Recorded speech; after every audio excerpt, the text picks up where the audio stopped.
tan dulce como la de un ángel.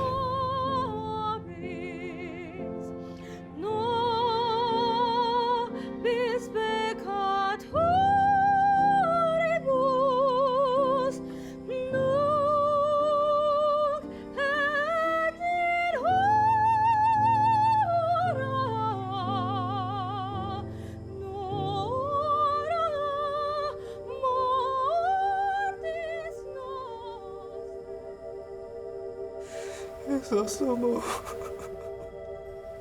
Jesus mo.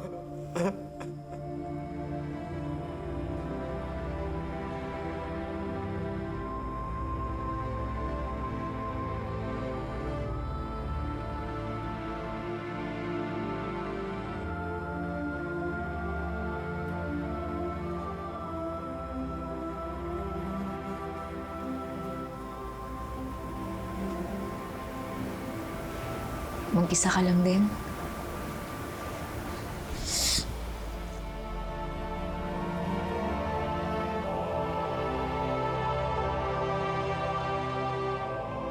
Tagal na niya na. Yung hikaw mo na yun, ang debo mo pa. Siyempre, inaalagaan ko pa rin. Regalo mo.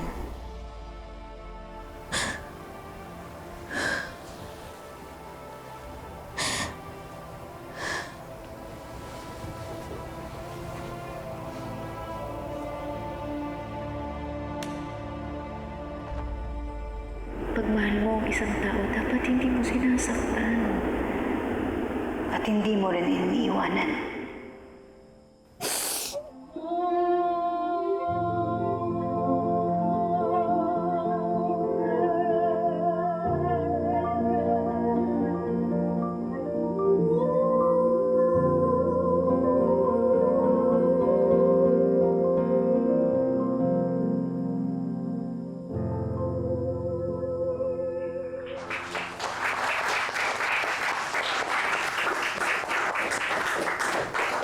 Padre Salvi, mabuting nakarating po kayo.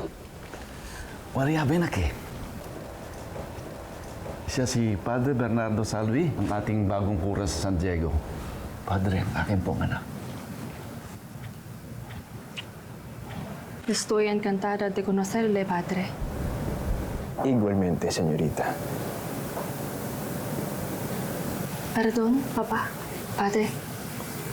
Sí.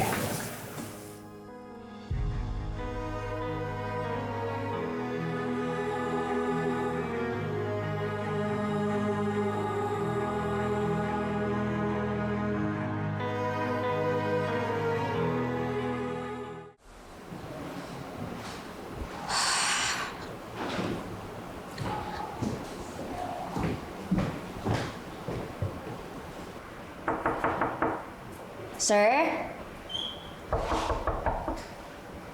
Sir Ibarra, good morning po. Gising na po ba kayo? Magpapaalam lang po sana ako. May pupuntahan na ako saglit. Sir?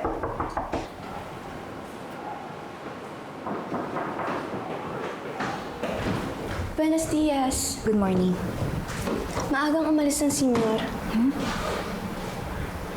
OMG. Iniwan niya na ba ako dito?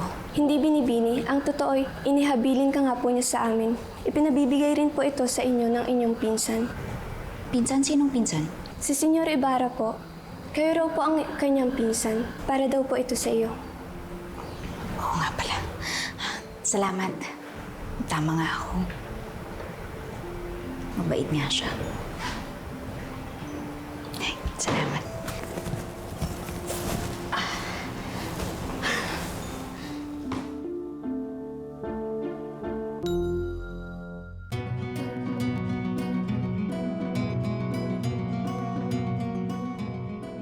Ito po ba yung isusuot ko? Ang bongga naman. Sosyal.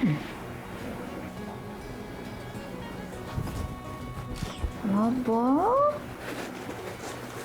Ay. Maganda naman po ito, pero kailangan ko ba talagang isuot to? Baka naman pwedeng pagmalamig na lang kasi kati, tsaka ang init. Hindi ba dapat alam nyo? Ang panuelo ay natatanging bahagi ng trahe de mestiza kahit sa barot saya. Ito ang panakip sa ating dibdib nang sa gayon ay may pakita ang kailangan nating mga kababaihan. Oo nga naman.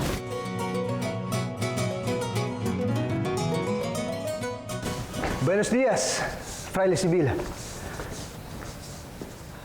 May nakapagkwento po sa akin na dito raw po sa konvento natulog si Padre Damaso. Maaari ko po ba siyang makausap? Wala na rito ang kura. Maaga siyang umalis. Saan po siya nagtungo? ¿Por qué me preguntas a mí? Yo qué sé. Disculpe-me, Padre. Ya me despido. Bago ka lumisan, hayaan mong bigyan muna kita ng isang babala, Ginoo. Ngayong nagbalik ka na, ibig kong lalo mong pakiingatan ng lahat ng iyong ikikilos. Mahirap kalaban ng mga fraile, Senyor. Alam na alam ng ama mo yan.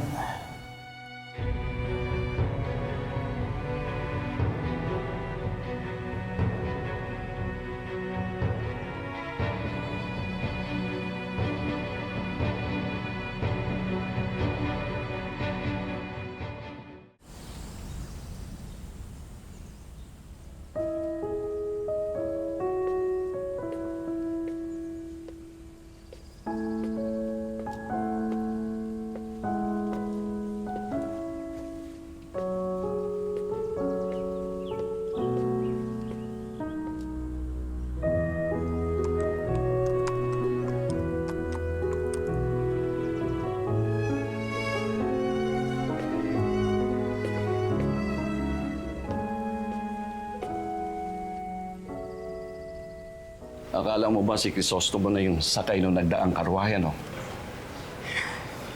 No, Papa. Hindi naman ho siya ang aking iniisip. Kilala kita, aking diamante. Hindi mo ako maaaring paglihiman. Batid ko kanina mo pa siya iniintay. Huwag mo nang tuksuhin, Primo. Nakita mo't ayan, oh. Namumutla na. Tama ay may katwiran tong doktor. Marahil nga ay kailangan mo ng sariwang hangin. Ibig niyo bang magbakasyon sa Malabon o sa San Diego? Bumalik kayo sa Beaterio. Kunin mo lahat ng mga gamit mo doon. Hindi na kayo babalik doon. Magbakasyon kayo sa Malabon. Wala na kasi ang ninong mo sa San Diego. Hindi na siya ang kura doon. Mas mainam kung sa San Diego na lang kaya, Primo. Tama-tama, malapit na ang undas at ang kapistahan doon. Tiyak na maaaliw ang anak mo doon. Lo que quieras.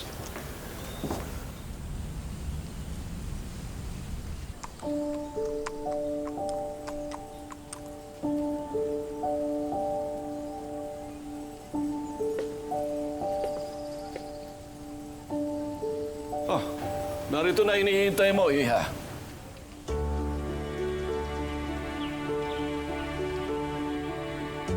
Crisostomo! Halika, pumanhik ka rito.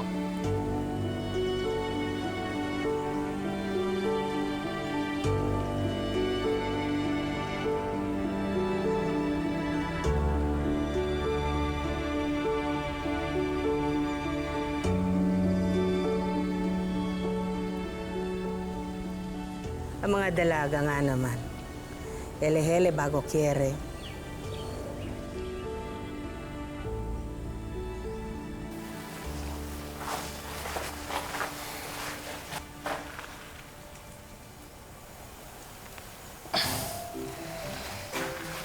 Binibining Clay. Tila ikaw ay nandito. Anong ginagawa mo dito? May iniintay lang po ako. Ang inyo bang nobyo? Dito kayo magtatagpo? Marites ka rin eh, no?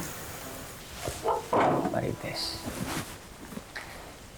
What do you mean by that?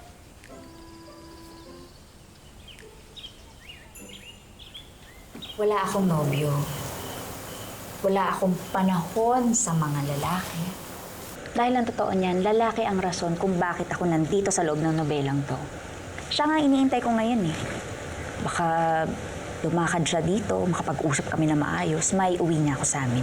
Sandali, anong ibig mong sabihin? At anong nobela yung pinagsasabi mo?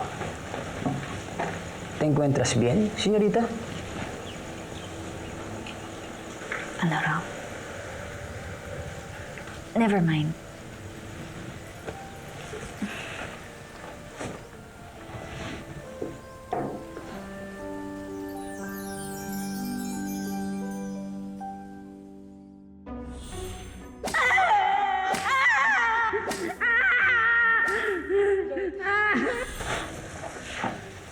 Sir? Mawalang galang na po. Itatanong ko lang po sana kung alam niyo kung saan dinala yung babaeng muntik ng kalbuhin ni Padre Damaso. Kamusta na po yung lagay niya? At bakit niyo tinatanong? Anong kinalaman niyo sa kanya?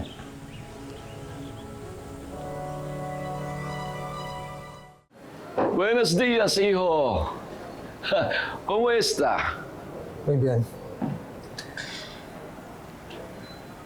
Alam ko na ho kung ano ang naganap sa aking ama. Kanino mo nalaman? Hindi na ako mahalaga. Basta't alam ko na ho ang kalapastangang naganap sa kanya.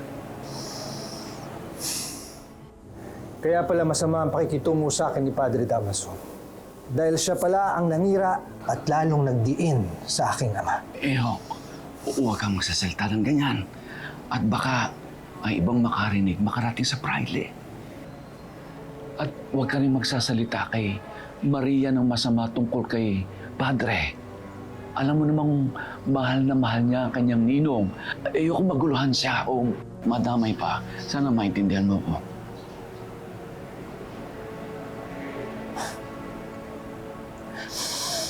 Saan ho nakalibing ang aking ama?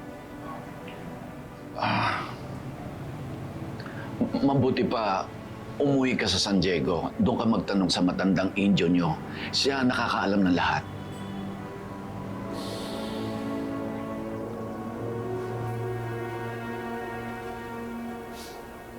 Buenos días, Tia Isabel. Buenos dias, iho. Lalabas na si Maria Clara.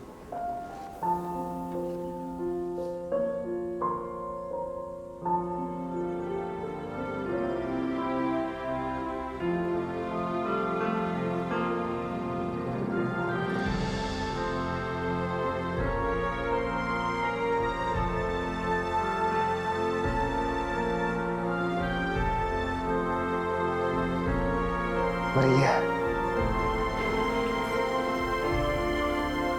Ibarra.